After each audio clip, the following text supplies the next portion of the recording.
Thank you very much, Intizam, for your introduction.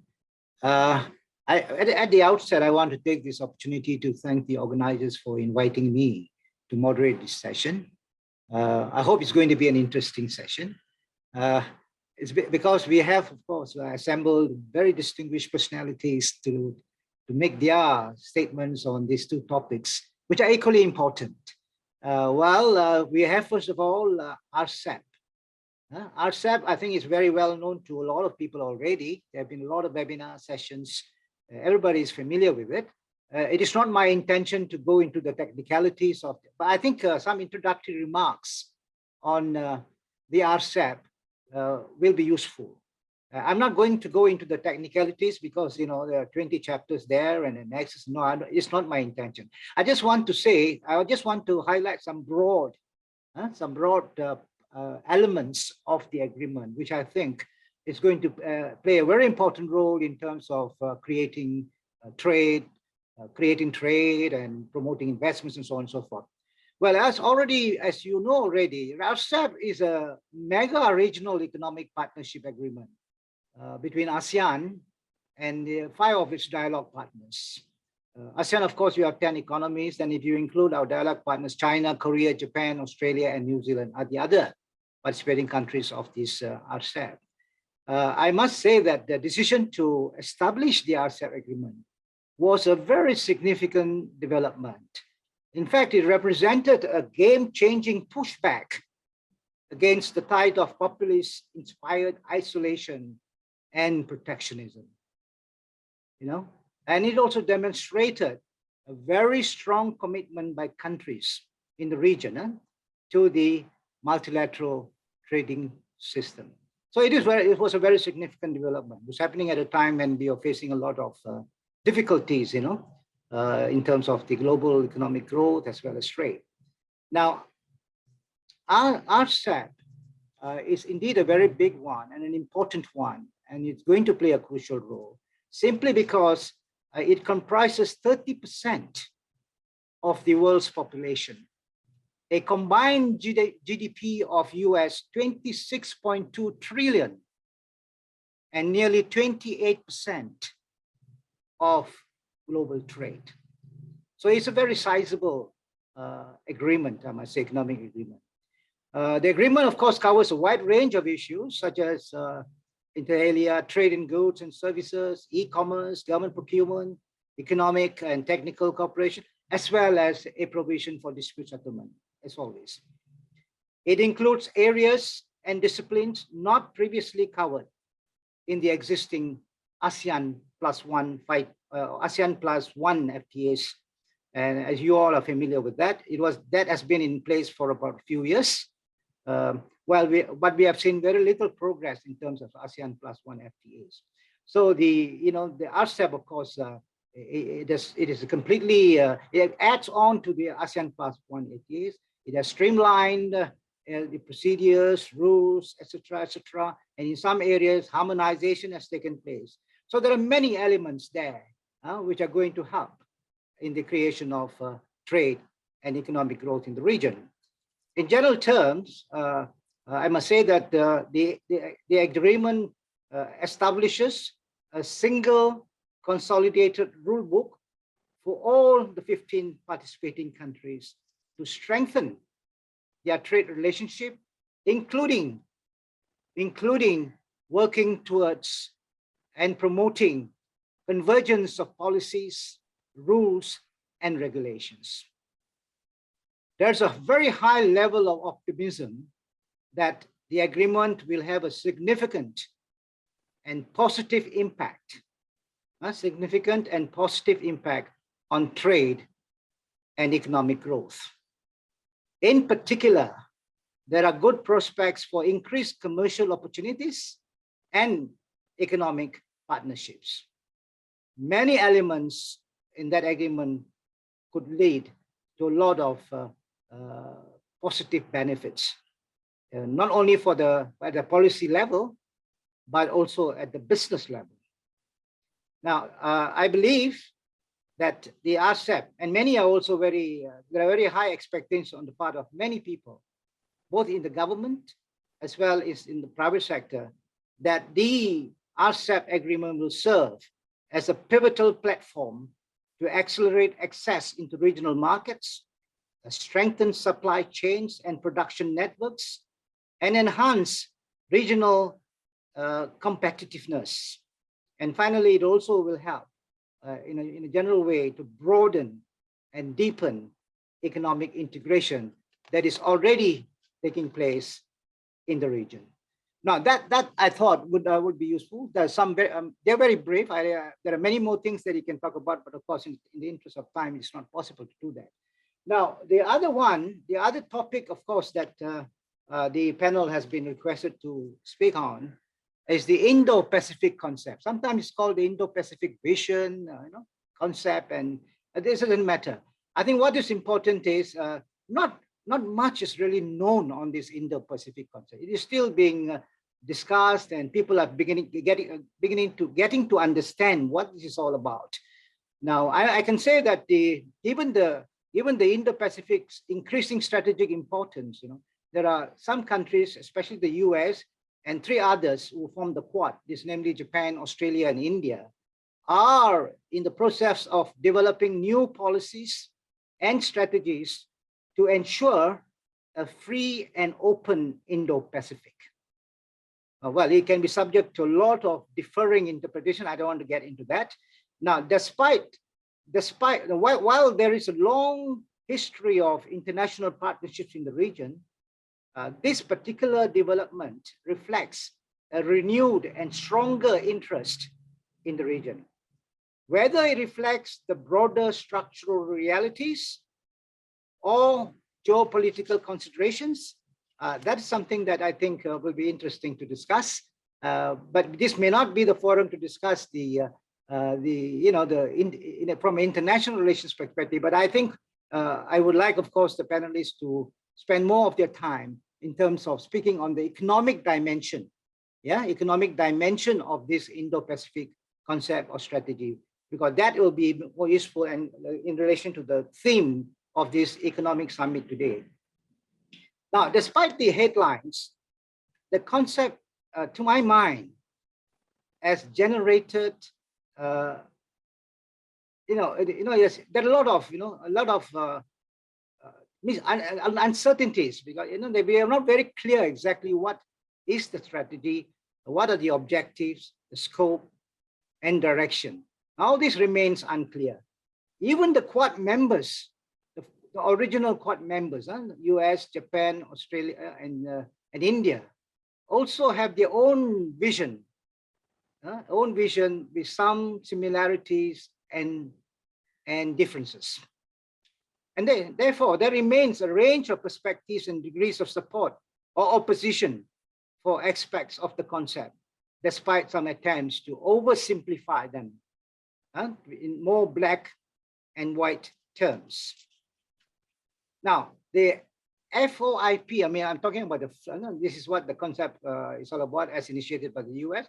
Free, open, Indo-Pacific seem to be more a platform, and this is my personal view, seem to be more a platform to promote security and military cooperation among the participating countries by the Quad members. There is also an economic dimension, but the economic initiatives, there are economic initiatives which have been talked about. This include infrastructure development, new technologies, and resilient supply chains, etc., etc. But discussions on these economic initiatives are of a general nature. They lack clarity and specificity in terms of scope, strategy, and direction. It is still early days. The discussions both within the Quad group members and others will continue. As this happens, it will be important for all of us to continue to assess both the evolution of the overall discussion as well as national approaches, and also giving due regard to regional and global developments. I'm sure the distinguished personalities who have been assembled in this panel, 3 ambassadors and 2 very senior officials from the missions, will be able to provide us further insights and information on the topic. Now, I'm not going to introduce the speakers because they will help us. It's already been done. So without much ado, may I invite the first speaker?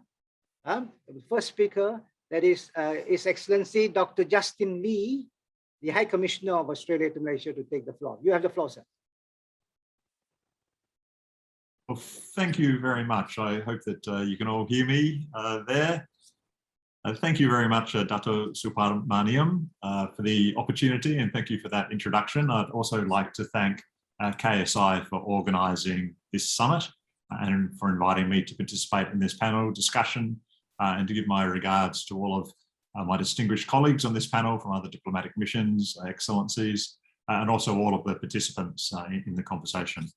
So I'd like to make my remarks, and I'll try and address those issues that Datuk just raised then around the Indo-Pacific and RCEP and Australia's perspectives on those and the broader global trading system as that relates to the economic issues, which I know are the focus of this summit. From Australia's perspective, the Indo-Pacific is Australia's neighbourhood and a region that continues to remain very important globally, and we heard that this morning around what the other speakers were saying. Australia's national interests, including our economic recovery from COVID-19, are tied to the stability and prosperity of the Indo-Pacific. And with our partners in Malaysia, ASEAN and beyond, we share a vision for an open Indo-Pacific region. In January this year, the Prime Ministers of Australia and Malaysia agreed to elevate our bilateral relationship to a comprehensive strategic partnership. And in doing so, they reaffirmed their commitment to an open, inclusive, prosperous and secure region defined by respect for sovereignty, independence and international law. And leaders pledged to uphold and support ASEAN centrality and ASEAN-led regional architecture. They agreed the objectives and principles in ASEAN's outlook on the Indo-Pacific were essential ingredients of peace and security in the region. I really do emphasise Australia's ongoing support for that. A crucial element of an open and inclusive Indo-Pacific region is an open and rules-based regional and global trading system. As we all know here, free trade drives economic growth, improves living standards, and creates the conditions for peaceful coexistence. Trade also develops cooperation, builds trust, and encourages respect between trading partners. And to support that free trade, trade rules are critical. Free trade and open markets need to be backed by clear rules that are fairly enforced and offer the clearest path for all countries to grow and prosper. Just last week, our Trade, Tourism and Investment Minister of Australia, Minister Dan Tehan, outlined our approach to our international economic relations, noting that it's principled, proactive and where necessary, patient. Australia believes in the benefits of open global markets. We've been a strong supporter of the two key trade agreements in the Indo-Pacific region, RCEP and the Comprehensive and Progressive Agreement for Trans-Pacific Partnership, CPTPP. As was mentioned, RCEP will be the world's largest free trade agreement and will bring together 9 of Australia's top 15 trading partners into a single economic framework. We'll link Australia more closely with the most economically dynamic part of the world. And I should note here that we are moving proactively to ratify RCEP. On the 1st of September, our government tabled the implemented legislation in our parliament. We welcome Japan, China and Singapore's ratification of RCEP and recent remarks by Malaysia's Trade Minister that Malaysia aims to ratify RCEP this year. Australia was also principled and proactive in working with our partners to rescue the TPP and turn it into the gold standard CPTPP, and keeping this economic grouping as the go-to gold standard agreement of the region continues to be our priority. We were pleased that earlier this month, the Malaysia-Australia Business Council presented a strong case for why CPTPP membership is in Malaysia's interests, and we hope the Malaysian government decides to ratify the CPTPP soon, thinking that will send a strong signal that Malaysia is open for business, and it will give it a seat at the negotiating table on the UK's accession to CPTPP, and those negotiations started this week. Beyond regional trade agreements, Australia continues to be one of the most active members of APEC, and we commend Malaysia's successful hosting of APEC in 2020 amid the challenge of COVID-19. And APEC's playing a leading role in the region's pandemic response and recovery, again, by advocating commitment to open markets, supply chain connectivity, and uninterrupted access to essential goods and services. APEC's an important forum for driving regional economic integration, trade liberalisation and work on the digital economy, sustainable development, liberalisation of environmental goods, and women's economic empowerment, all really important issues. APEC's also been an important platform for reinforcing support for the multilateral trading system underpinned by the WTO. And Australia's commitment to the WTO remains as strong as ever, demonstrated by our role on issues like e-commerce and digital trade, and through the Cairns Group of Agricultural Exporters, which also includes Malaysia, and 17 other members of the Indo-Pacific and beyond. Respect for the WTO's rulebook has largely kept protectionist instincts at bay during the COVID-19 pandemic, and we'll continue to work proactively to strengthen the WTO as one of our top priorities, including through the 12th Ministerial Conference later this year. So whether it's in relation to trade or matters of regional peace and security, we consider it's in everyone's interest that everyone plays by the rules. And on that note, I'd like to conclude by reiterating that RCEP, the CPTPP, APEC, and the WTO are all building blocks for the rules-based trading system, which continues to contribute to the prosperous and peaceful Indo-Pacific region. Thank you very much. Thank you very much, Your Excellency. The time is really going to be a constraint. So I would like to invite the next speaker, and he is Dr. Peter Blomeyer, the Ambassador of Germany to Malaysia. So if you can make your statement short and precise, because we have to end this session by 12:30, because we have a ministerial address immediately after that. Thank you.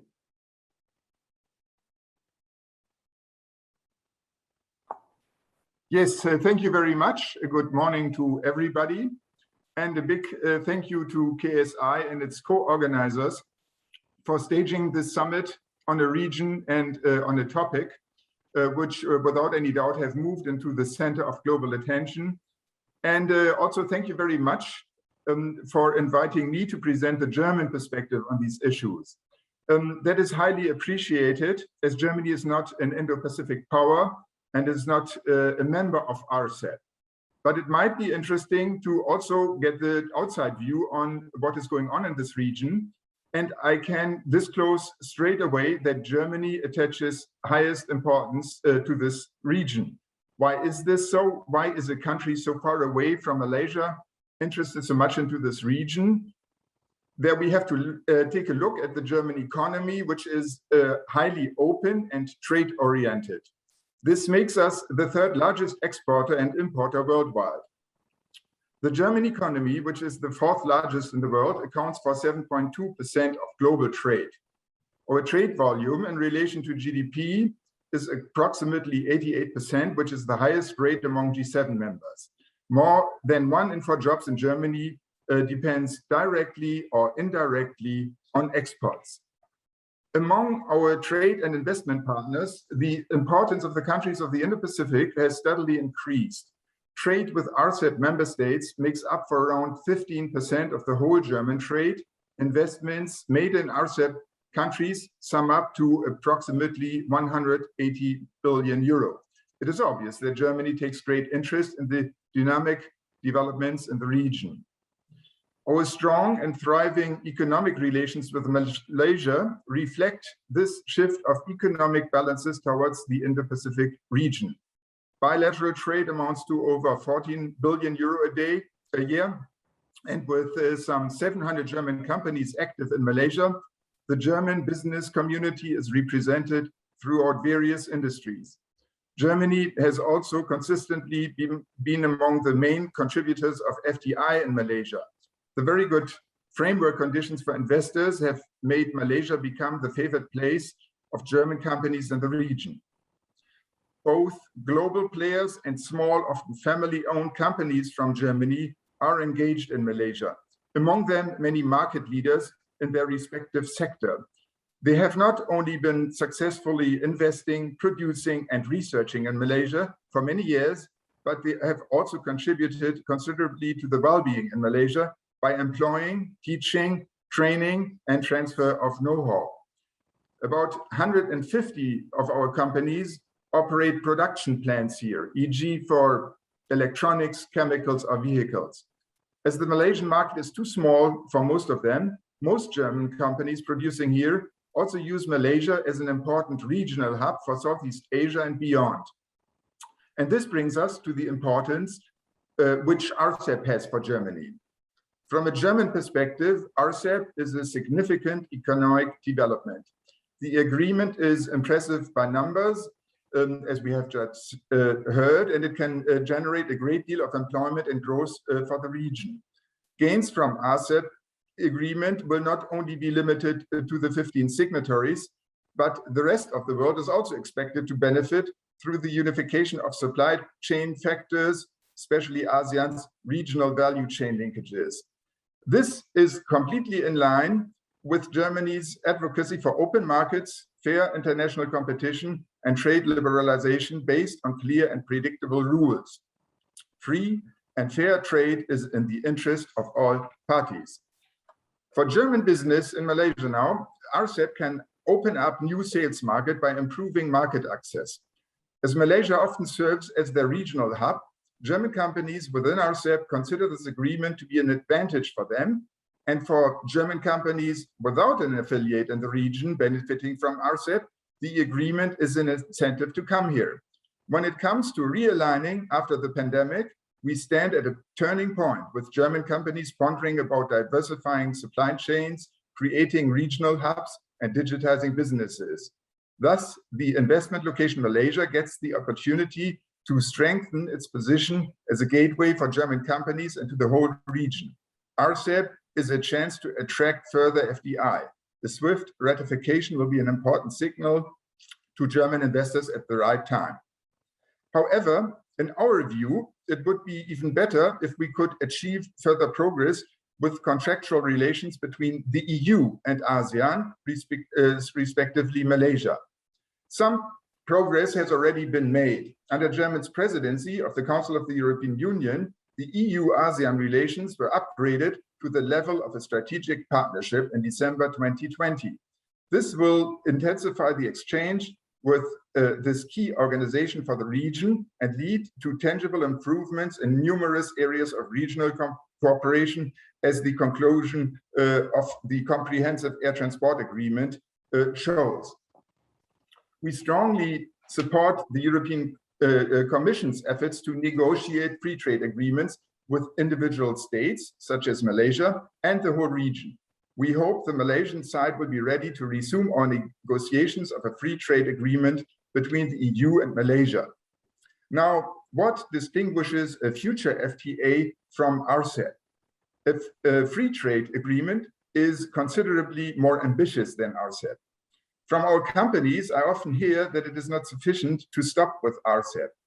FTAs will include provisions to harmonize regulatory standards on the environment and human rights along supply chains. This will become increasingly important in our trade relations. I can sense from talking to German investors that ESG criteria already play an important role for our businesses and will even more do so in the near future. In Germany, there is a big public awareness of human rights violations along the supply chain, such as forced labor or child labor, a strong apprehension of corruption, and a strong concern about the carbon dioxide footprint of goods and production processes, including the climate impact of land use and ecosystems or maritime pollution.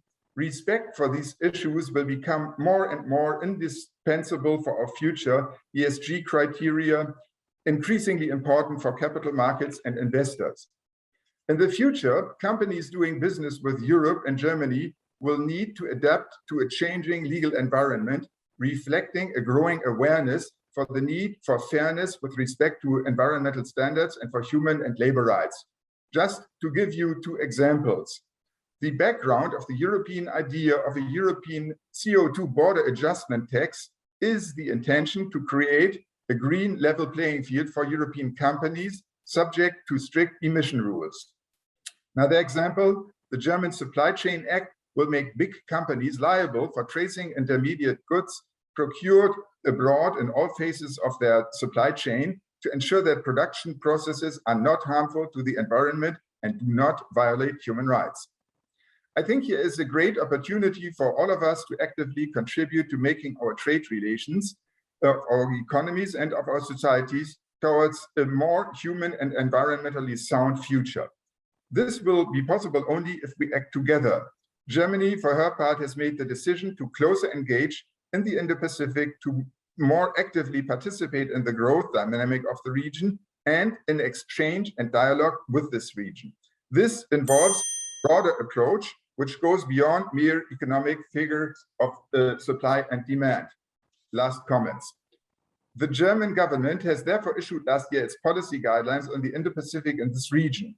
Trade and investment will certainly continue to play a pivotal role in our relations to the region, extended on fields like digitization, Industry 4.0, artificial intelligence, Internet of Things, and so on. But we want to intensify our cooperation also in other fields, such as multilateralism, peace, security, and stability, which we believe to be crucial to preserve a rules-based international trade order, free trade, and open seas, on which trading nations as Germany and Malaysia depend so heavily.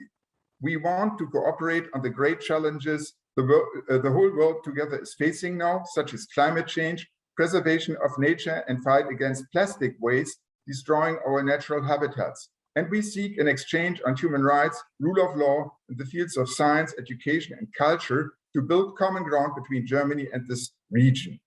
This will also be the focus of the EU, how we probably will then hear from the European colleague. Germany and the EU are ready to engage in a meaningful dialogue with the Indo-Pacific region, comprising the whole array of these issues, and we hope to find interested counterparts here in Malaysia. Thank you very much. Thank you very much, Ambassador, for your statement. Now, can I invite Mr. Hiroshi, His Excellency Hiroshi, the Ambassador of Japan. You have the floor, sir. Well, thank you very much indeed, Ambassador Supperamaniam. And I'd like to thank the KSI and organizers for having me so that we can share Japanese views in this timely event. Being in Malaysia, let me first welcome the steady improvement of the COVID-19 situation here.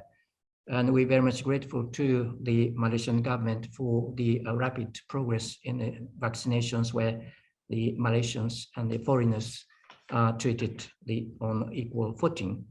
And we very much welcome the political stabilizations between the government and the oppositions. And we are now witnessing, and we can now ready to focus on the economic recovery thanks to the stabilizations of the COVID-19 situations on the political situations. We welcome the announcement of the 12th, the Malaysian plan, which incorporate very much the ambitious targets, for instance, the 5% growth on average coming 5 years and achieving 15,000 per capita income. I believe these are the achievable targets.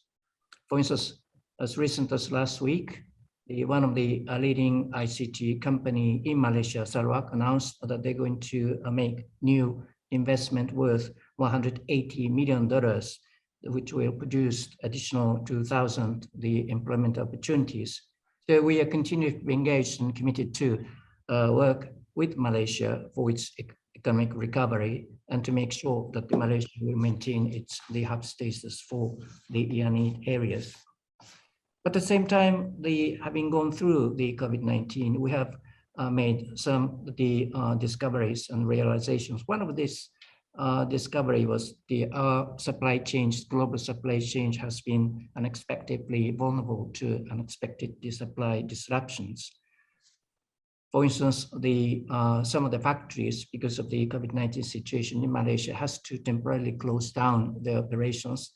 the impact has been enormously globally felt. For instance, the car productions, the assembly plant, globally, including the production in Japan was affected because of the temporary close down of the ICT component production in Malaysia. And also the supply of PPP has been affected by the prioritizing domestic supply. Of course, we understand that naturally, but they are forced to make sure that the post-19, the economic recovery is going to be sustainable. Then we have to make sure that we have to address the supply chain vulnerability issues. Now, one of the crucial ways for us to address the supply chain vulnerability is to introduce the open and free multilateral trading and investment systems, as we have been talking about. The RCEP, as the Ambassador Supperamaniam has explained, this covers 30% of the global populations and economic size and the trading volumes. This is a mega trading regimes. And this reflects certain realities from Japanese perspective. Now, much more the investment is going to ASEAN region than going to China. And now more and more the investments are coming to ASEAN regions by having their product being exported to Indian market. So having these areas in one, the economic arrangements make sense.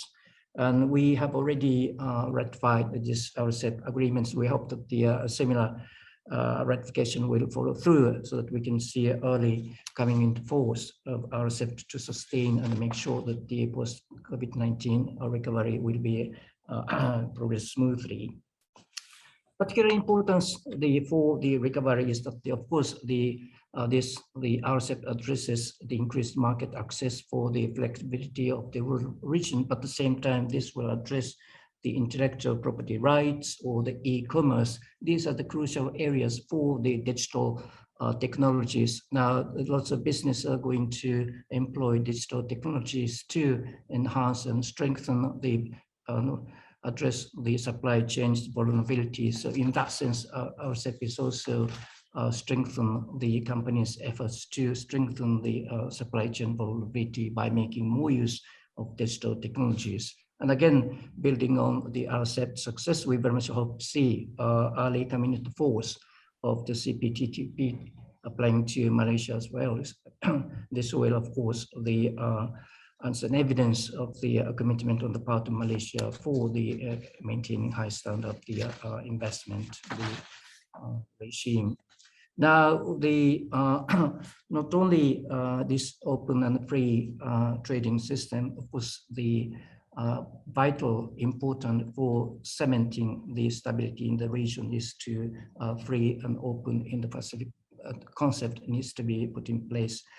The basic idea of this free and open in the Pacific is to make sure that these regions will enjoy the stability and the prosperity first and foremost by the rule of law and such principle of openness and transparency and inclusiveness. Of course, the nuance and accent of this, the concept is different among the countries, but basic concept is to introduce the rule-based systems that all the countries in the regions can enjoy the stability and prosperity for their for the region's progress.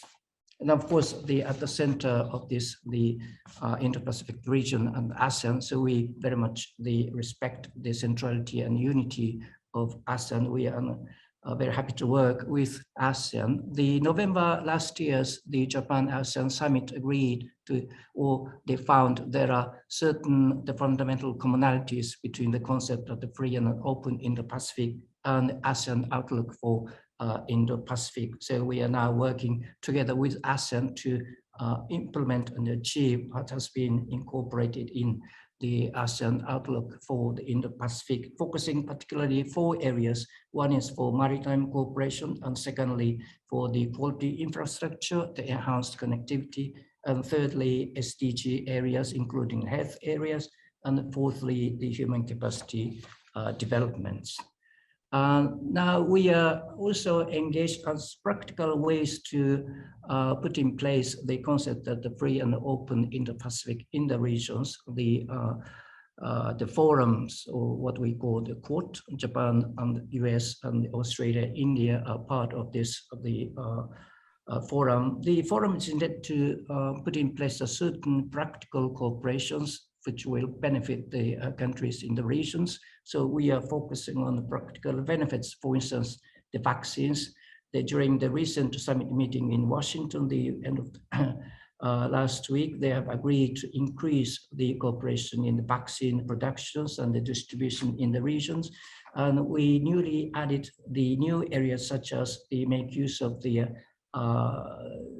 space and cyber areas so that the satellite image can be utilized to mitigate and make a better focusing of the natural disaster areas. Cybersecurity is of course important for the ensuring the free flow of data and the clean energies areas which we might like to work within the framework of the Quad. So these are the practical benefits the Quad is trying to achieve for the benefit of the free and open Indo-Pacific regions.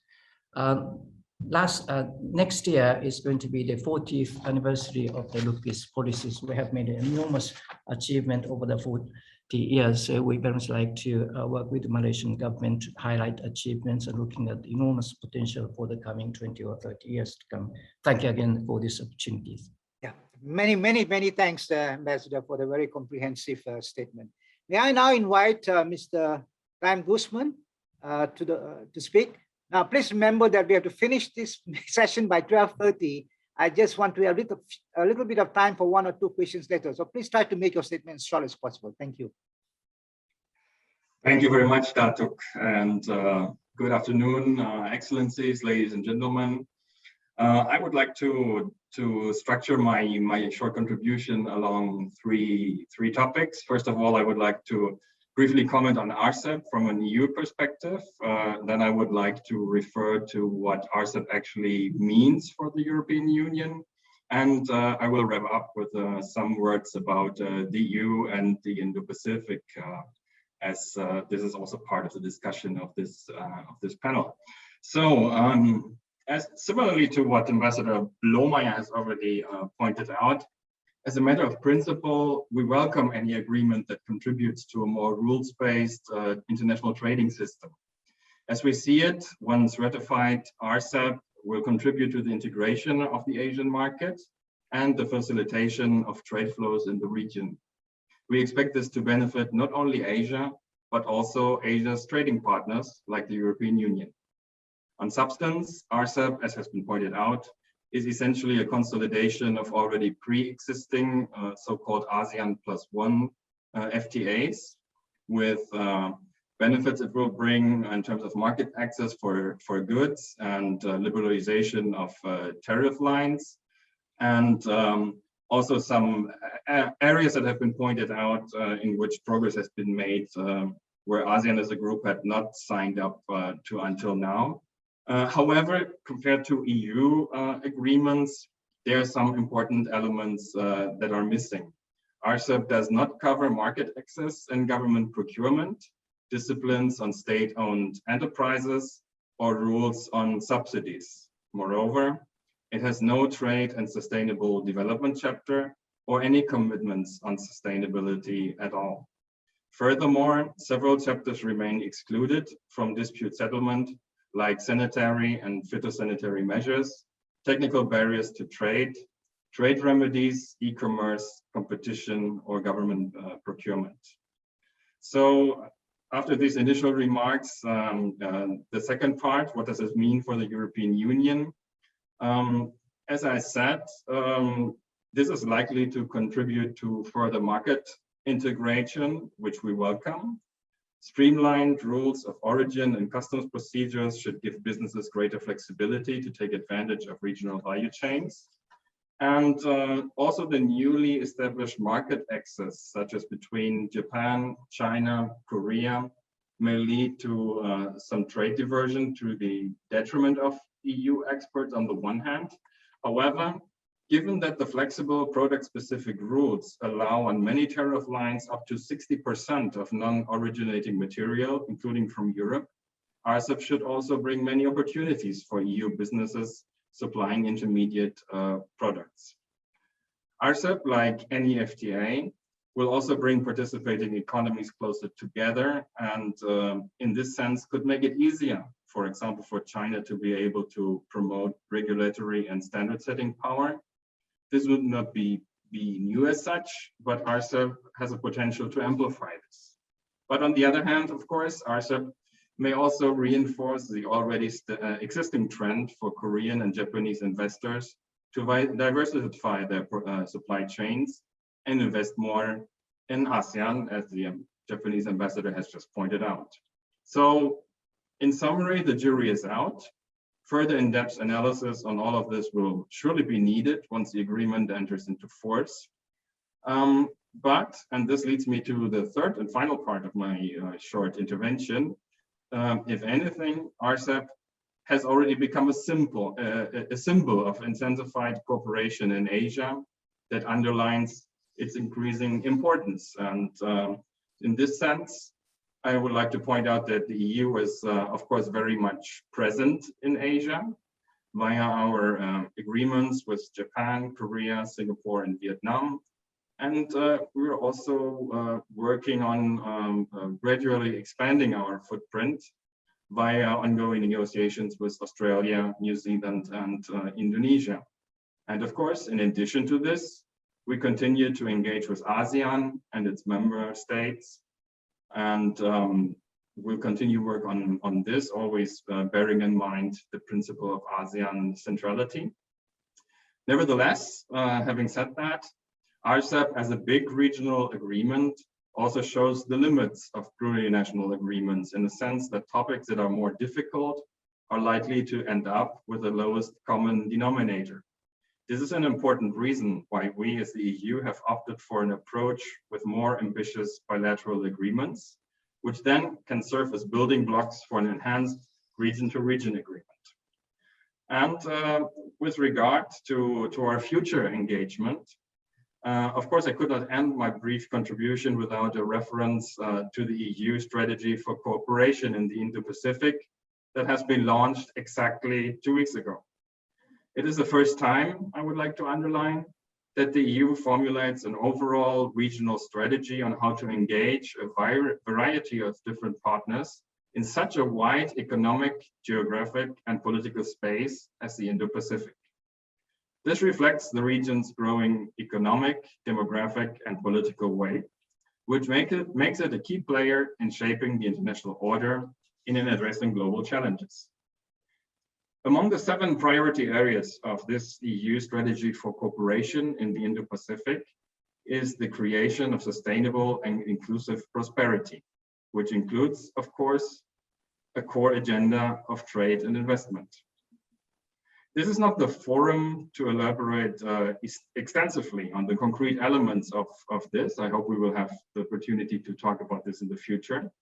But I think it is important to mention that our aim here is to expand and to diversify our trade and economic relations in order to improve the resilience of our supply chains and secure the success of our post-COVID economic recovery together with our partners.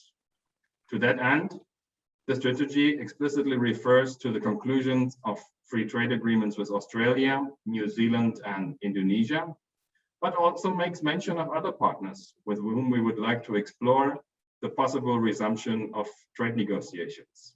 This includes Malaysia, of course, along with the Philippines and Thailand. And once the conditions are right, I hope that we will also be able to discuss the eventual negotiation of a region-to-region trade agreement. With this, I thank you very much for your kind attention. Wish the summit the best of success for the sessions that are still to come, and wish you all a good afternoon. Thank you very much. Thank you very much, Mr. Tim. Now we are on to the final speaker, Mr. Kebur Azbaha from the UK mission. Mr. Kebur, I apologize for the time constraint. Can you limit your presentation to about 5 minutes, if possible? Will do. Thank you very much. Thank you. Datuk Supperamaniam, and thank you very much, Tan Sri Michael Yeo, Mr. Andrew Weir, and esteemed panelists and participants. Just to align with what everybody else said before, the Indo-Pacific is a very important region for the UK. There's a whole chapter set on our Indo-Pacific ambitions in a policy document that the UK published earlier this year. It's our strategy, overall, the integrated review of our security, defense, development, and foreign policy. And at the center of this is our economic ambitions and how can we promote inclusive trade, how can we promote more open trading systems and also rules-based system. So the Indo-Pacific, it's an engine of growth that, as many has mentioned, it represents 40% of the global GDP. From the UK's perspective, it accounts to 17.5% of our trade and 10% of inward FDI to the UK. And we want to enhance and deepen and expand our partnerships with countries in the Indo-Pacific. One way we have done that is we recently joined ASEAN as a dialogue partner, and we are now working on how to operationalize that partnership, going beyond sort of an agreement to actually implementing partnerships and collaborations with ASEAN countries. And we want to enhance our trade with the region, particularly ASEAN. And that is why we are in the working group at the moment to join the CPTPP. RCEP is a very important regional trade agreement, and I won't repeat the points made by previous colleagues. And we commend the ASEAN countries and the members of RCEP for finalizing this agreement, and we hope it is ratified soon.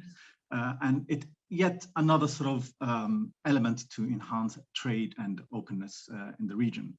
While we were reviewing our trade position a couple of years ago, we reviewed the opportunities, we reviewed the risks, the costs and benefits of which FTAs to prioritize, what trade agreement to prioritize, and we've decided that a CTPP was the best opportunity for UK interest.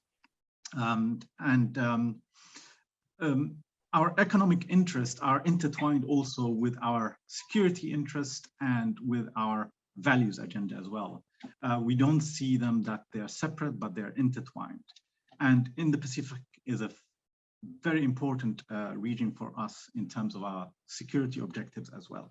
As many of you know, it is a center of geopolitical competition. There are potential flashpoints, particularly in maritime disputes, which impacts trade supply chains. And there are common threats that we would like to work with allies and partners in the region to address, namely climate change, serious organized crime, terrorism, and cybersecurity. And there's many traditional and new opportunities to actually tackle these challenges, including through the Five Powers Defense Arrangement, as many of you know, and Malaysia is a very important partner in that. And on the third element, which is linked to our economic objectives, also is promoting our values and common values that we have with other countries through our diplomatic efforts. This includes promoting more open societies, upholding the international rules and norms that underpin free trade, including the WTO, and our security and stability. And we will continue to do so, working bilaterally with multilateral partners and with the public, private sector, and importantly, civil societies. Without these partnerships, it will be very difficult to address common challenges.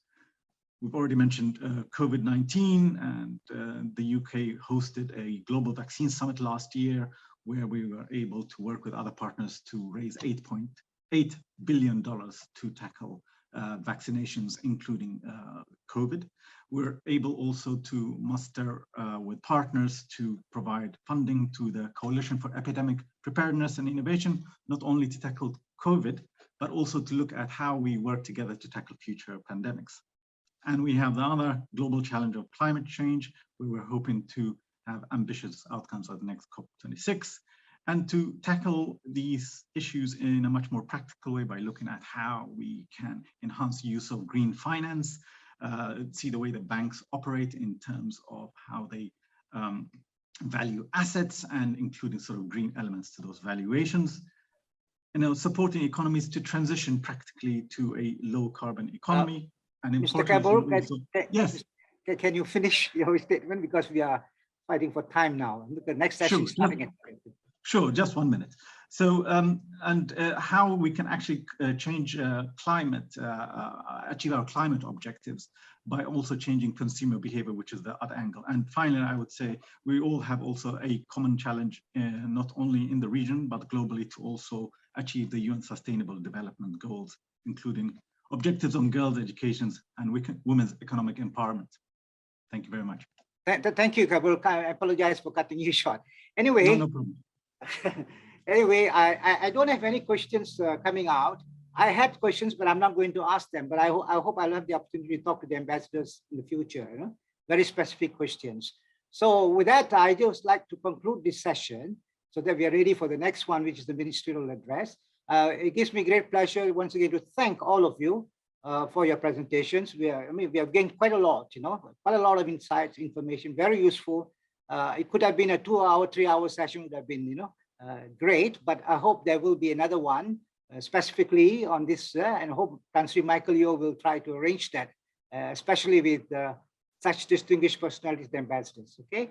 Now, with that, thank you very much once again, and I also thank all the participants for your patience. I'm sorry, but there are no questions from your side, but I had 7 specific questions directed at each of the representatives, but unfortunately I can't raise it. But I'll raise it at some other time in the future.